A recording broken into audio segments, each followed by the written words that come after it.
Dear Diary, eto nga pala ang part 2 ng visit namin ni AC sa Isla ng Muine. Kung hindi niyo pa napanood yung part 1, nasa Facebook at YouTube channel ko na. In this episode, itutour namin kayo sa mga magagandang tourist spot ng isla na ito. Pero bago ang lahat, breakfast time muna. Kasali na din pala ito sa package na inavail namin. Gumawa ako ng own version ng congee o mas kilala na lugaw sa atin. Nilagyan ko ito ng iba't ibang toppings at solve na ako sa sobrang sarap nito. Yung kay AC naman ay tinapay at saka itlog. Pero since buffet, ang breakfast nila dito, ang dami mo pang options na pagpipilian. At lahat ay masasarap. Yan nga pala yung mascot nila. Parang may hangover pa yata. Anyway, since iikutin namin ang isla ng araw na yan, we decided na magrenta ng motorbike. Nasa 150,000 daw ang renta neto, or almost 350 pesos sa pera natin. Sulit na kasi for 24 hours mo siyang magagamit. Si AC nga pala ang driver kasi wala akong tiwala sa sarili ko sa pagdadrive ng motor. First stop namin, yung fishing village nila. Kasama ito sa mga cultural spot nila dahil sa mga makukulay at magaganda nilang fishing boats. Tapos nagpagas muna kami ni AC.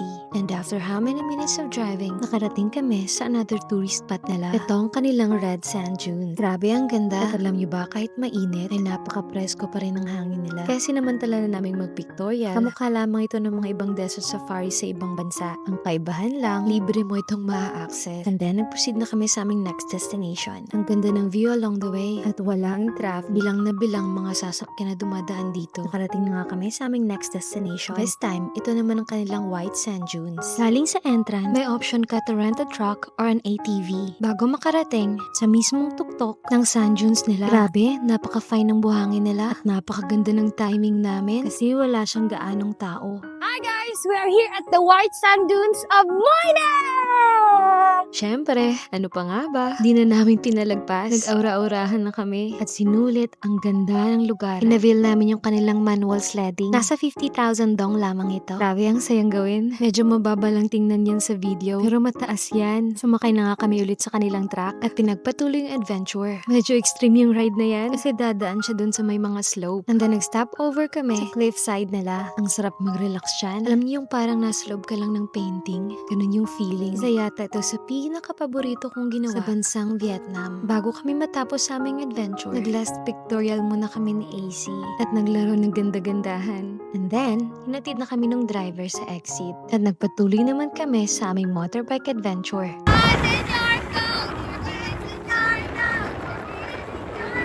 Next stop, ang napakaganda nilang wine castle. As a wine lover, this is highly recommended. Bukod sa napaka-peaceful ng lugar, madami ka ding matututunan about wine. Nasa 130,000 dong ang entrance fee ng wine castle nila at 150 naman kung gusto mong may kasamang wine tasting. Pagkapasok pa lang namin, ang dami na agad bubungod sa'yo ng mga magagandang tanawin. Nakakaaliw. Alam nyo ba, nasa gilid ng wine castle na ito ay matatagpuan ang napakalawak na plantation nila ng ubas. So, ang nag-iisa nilang winery dito sa Vietnam. European style ito na mayroong 200,000 premium bottles na galing pa sa Napa Valley, California. Yan nga pala si ate ang magiging tour guide namin. Iikutan niya kami sa underground cellars nila kung saan makikita iba't ibang containers ng wine, kung paano ang production nito at ang mga bottling nila. Nag-warning pa nga sila sa amin dyan. Medyo mag-iiba daw yung temperature pagdating sa baba since ang mga wine ay pinapreserve below room temperature kaya may kalamigan ang imbakan nito. Kaya bago kami pinababa sa mismong underground nila, pinarelax muna nila kami at nagpa-tone down ng aming body temperature. Nasa 10 to 15 minutes lang naman yung buong tour. Bukod pa yung tasting time mismo. Grabe, sobrang sulit ng tour. Ang dami nilang isi-share na facts about wine. Basically, kung saan galing yung wine nila, mga iba't ibang uri ng wine, at pati kung paano ito inumin. Yan nga pala, pinapakita nila yung production ng wine noon. I think ginagawa pa din naman ito sa modern ages. Yung mga ganitong production actually ang masarap. Kasi ako personally, mas gusto ko yung mga bitter na wine. At dito sa Old Styler Production, ay bihira ang dumadagdag na mga pampatamis. Kaya you will expect na pure age yung mga wine nila. Bakit na nga kami sa kanilang tasting area. Inavail ko kasi yung package na may kasamang tasting. Dito din nila i-offer sa'yo ang mga for sale na wine. Somehow, may pinatikim sila na homegrown wine. At masarap siya. Pasok naman sa panlasa ko. Pinatikim ko din ito kay AC. Pero hindi kasi siya mahilig sa wine. At tingnan niyo yung reaction niya dyan.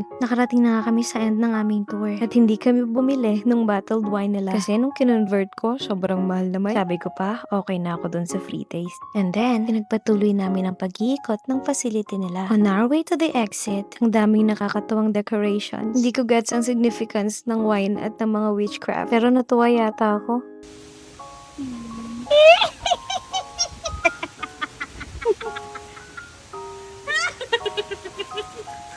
Pagkabalik namin ng hotel, umayak na kami agad for our dinner. Doon kami ulit pumwesto sa outdoor nila para may access kami sa entertainment nila. This time, may Filipino band naman. At nag-perform ulit yung mga fire dancers ng nakaraan. More on exhibition naman sila ngayon. At yun na nga, hindi ko maalala yung reason kung paano ako nauwi sa jam. Pero yes, nakipag-jam ako sa band nila. And tada! Niyaya nila kaming kumain sa labas ng resort. Dinala nila kami sa isang masarap na Arabic restaurant. O diba, basta Pinoy, friendly at mababait. And that's basically how we end our night. Kinabukasan, check-out time na namin. Pero bago ang lahat, syempre nag-breakfast muna kami. Nasa 3 hours kasi ulit yung biyahe namin papuntang Ho Chi Minh. And yes, doon naman namin kayo papasyal sa next episode. Thanks for watching!